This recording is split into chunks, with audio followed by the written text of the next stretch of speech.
गांव के बाहरी इलाके में नन्हे गोपाल की किलकारी हर सुबह गूंजती थी। उसकी हंसी उतनी ही मीठी थी जितनी उसके हाथों में हमेशा कोई न कोई खिलौना। उसका सबसे प्रिय साथी था एक लकड़ी का बोलने वाला घोड़ा, जिसका नाम उसने धूमकेतु रखा था।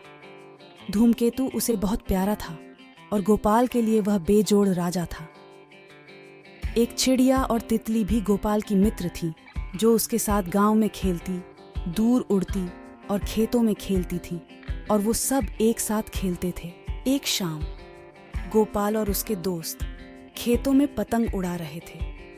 तेज हवा के झोंके में गोपाल की पतंग उड़कर दूर खेतों में जा गिरी।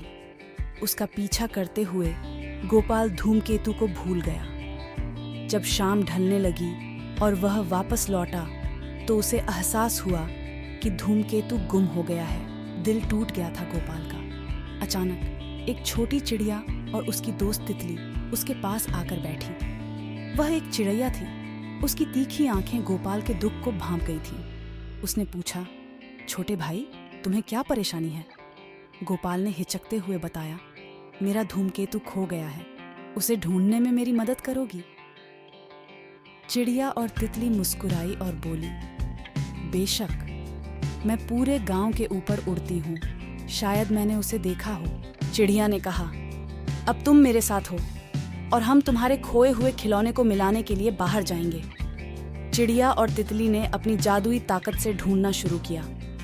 उन्होंने नदी, तालाब, पूरा गांव खोजा। गोपाल निराश था। चिड़ैया ने उसे दिलासा दिया, हिम्मत मत हार गोपाल, हम उसे जरूर ढूंढ लेंगे। तितली और चिड़िया ने मिलकर खोए हुए खिलौने की तलाश में रास्ता भटका। उनका जादू कारगर साबित हुआ, क्योंकि वे खिलौने की ओर बढ़ रहे थे। गोपाल ने उम्मीद बनाए रखी। अगले दिन सुबह जैसे ही सूरज निकला, चिड़ैया एक जोर से चहक कर बोली, देखो तुम्हारा धूमकेतु। गोपाल के चेहरे पर हंसी की मुस्कान छा गई जब उसने अपने खोए हुए खिलौने को देखा। चिड़िया ने कहा, देखा, तुम्हारा खिलौना मिल गया। गोपाल खुशी से उछल पड़ा। वो दौड़कर गया और अपने धूमकेतु को पाकर गले लगा लिया। उसका लकड़ी का घोड़ा थोड़ा घास पात से लदा था, लेकिन गोपाल को इससे कोई फर्क नहीं पड़ा।